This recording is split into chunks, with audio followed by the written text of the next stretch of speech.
আমাদের সমাজের যে মধ্যমণি মাথা গুরুচাঁদ ঠাকুর, তিনি আমাদের বলেছেন, খাও বা না খাও তাতে দুঃখ নাই, কিন্তু ছেলে মেয়ে শিক্ষা দাও, এটাই আমি চাই। আমাদের যে শিক্ষা আন্দোলন, তার জন্য একটু সহযোগিতা করুন। একটা বিষয় আমাকে একটু ভালো করে বুঝিয়ে বলুন। গুরুচরণ বিশ্বাসবাবু এবং গুরুচাঁদ ঠাকুর, এনারা কি দুজনে একই ব্যক্তি না আলাদা ব্যক্তি? স্যার, দুইজন একই মানুষ। গুরুচাঁদ ঠাকুরের বাবার নাম শ্রী শ্রী হরিচাঁদ ঠাকুর, ওনার পদবী বিশ্বাস। ঠাকুর বলতে আমাকে মানুষেরা যা বোঝে সেটা হলো ভগবান, ঈশ্বর, ঠাকুর মানে গড। আমাদের মানুষরা মনে করে যে মানুষের মধ্যে প্রেমময় গুণ থাকে, যেটা গুণ ভগবানের মধ্যে থাকে, তিনি মঙ্গলময়। সকলের ভালো রাখার ক্ষমতা তার মধ্যে আছে। আধ্যাত্মিক ভাবনায় ঠাকুর কথাটাই বেশি চলে। গুরুচাঁদ ঠাকুরের বাবা শ্রী শ্রী হরিচাঁদ ঠাকুরের মধ্যে ঈশ্বর বা গডের গুণ ছিল। ওনার মধ্যে গৌতম বুদ্ধের গুণ খুঁজে পাওয়া যায়, যীশু খ্রিস্টের গুণ খুঁজে পাওয়া যায়, শ্রী চৈতন্য দেবের গুণ খুঁজে পাওয়া যায়। তাই মানুষ শ্রদ্ধা ভক্তিতে হরিচাঁদ ঠাকুর বলে ডাকত, এখনো ডাহে। হরিচাঁদ ঠাকুরের ছল গুরুচাঁদ ঠাকুরের মধ্যে ওই একই ভগবানের গুণ আছে। তাই আমাকে সবাই বিশ্বাস করে। আপনি যারে গুরুচরণ বাবু নামে চেনেন, তারেই আমরা গুরুচাঁদ ঠাকুর বলে ডাকি। উনিও একজন মহান মানবিক মানুষ। ওনার বাবা হরিচাঁদ ঠাকুরের অসমাপ্ত কাজগুলো নিজের কাঁধে তুলে নিয়েছে। গুরুচাঁদ ঠাকুরই আমাদের আশা ভরসা, তিনি আমাদের সমাজের শক্তি। আমি গুরুচাঁদ ঠাকুর সম্বন্ধে বিস্তারিত জানতে চাই, কারণ আমি যে মানব কল্যাণের জন্য এসেছি, সেই কাজ করতে গেলে ওনার মতন একজন মহান ব্যক্তির সহায়তা প্রয়োজন। সাহেব, অনেকক্ষণ ধরে কথা বলতেছি, আমার গলা শুকিয়ে গেছে। একটু জল খাতি পাবো আপনার কাছে? অবশ্যই অবশ্যই।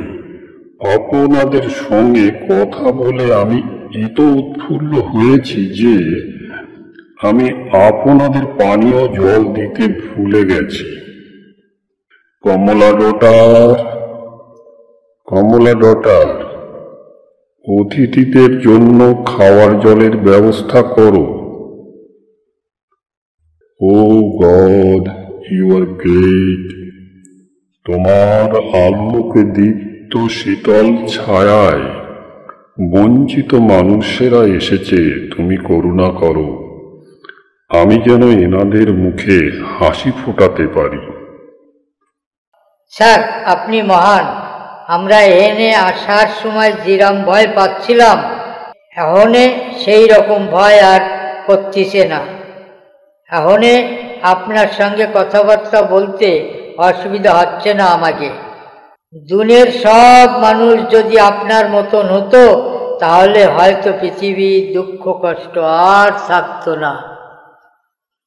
প্রভু যীশু খ্রিস্ট আমাকে এখানে পাঠিয়েছেন মানুষের দুঃখ দুর্দশা দূর করতে। এই ভালো কাজগুলি তিনি আমাকে দিয়ে করিয়ে নিচ্ছেন। কমলা, তুমি এখানে দাঁড়িয়ে আছো যে, কিছু বলবে নাকি? ওকে জেন্টলম্যান, আমি একটু কমলার সম্বন্ধে আপনাদের বলে দিই। এই বালিকা মেয়েটি তার মাকে হারিয়েছে। আপনারা যে নৌকাতে এসেছেন, ওই নৌকার মাঝি এর পিতা, নাম মণিমোহন। ওকে কমলা ডটার, এখন বলো তুমি কি বলতে চাও? স্যার, আমার বাবা এসে গায়ের থেকে ধরে আনা মাছ দিয়ে গেলেন। বাবা বললেন ওরাকান্দি থেকে যে অতিথিরা এসেছে তাদের জন্য। বাবার কাছে ওরাকান্দি অত্যন্ত প্রিয় জায়গা। আমিও মার মুখে শুনেছি হরিচাঁদ ঠাকুরের কথা।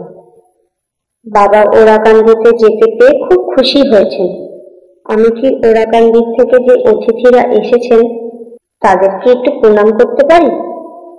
স্যার, আপনি যদি অনুমতি দেন আমি তাহলে এনাদের একটু প্রণাম করে পুণ্য কামাতে চাই। ইয়েস মাই ডটার, এনারা সকলে অতি শিক্ষিত এবং ভদ্র মানুষ। তুমি অবশ্যই এনাদের প্রণাম করবে। জয় জয় শান্তি হরি প্রেমানন্দে। জয় হরি বল, জয় হরি বল। হরি হরি বল। হরি বল, হরি বল।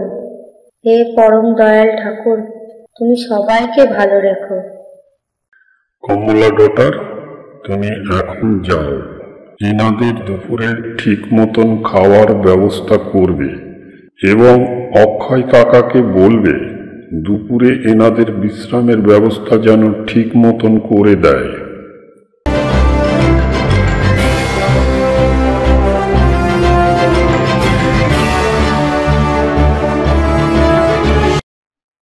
ওকে জেন্টলম্যান, আপনারা বলুন, গুরুচাঁদ ঠাকুর সম্বন্ধে আমি জিজ্ঞাসা করেছিলাম সেটা বলুন।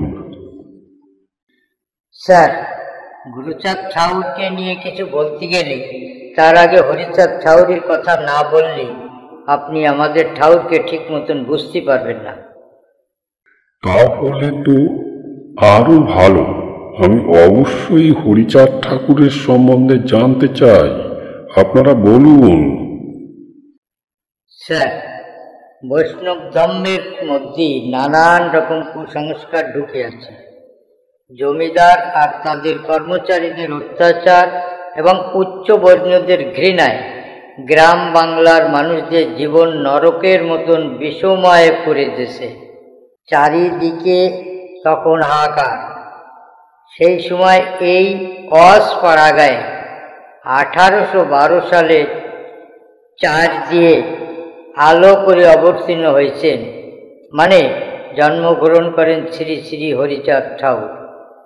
আমি অবতীর্ণ হন এই কথাটা বললাম তার কারণ সেই সময়কার সামাজিক ও ধর্মীয় সংস্কৃতিতে মানুষ শ্রী শ্রী হরিচাঁদ ঠাকুরকে ঈশ্বর হিসাবে কল্পনা করতেন এবং সত্যি যদি ঈশ্বর বলে কিছু থেকে থাকে তবে তিনি ঈশ্বর। হরিচাঁদ আসল হরি পূর্ণানন্দ হরি। হরিচাঁদ আসল হরি পূর্ণানন্দ হরি।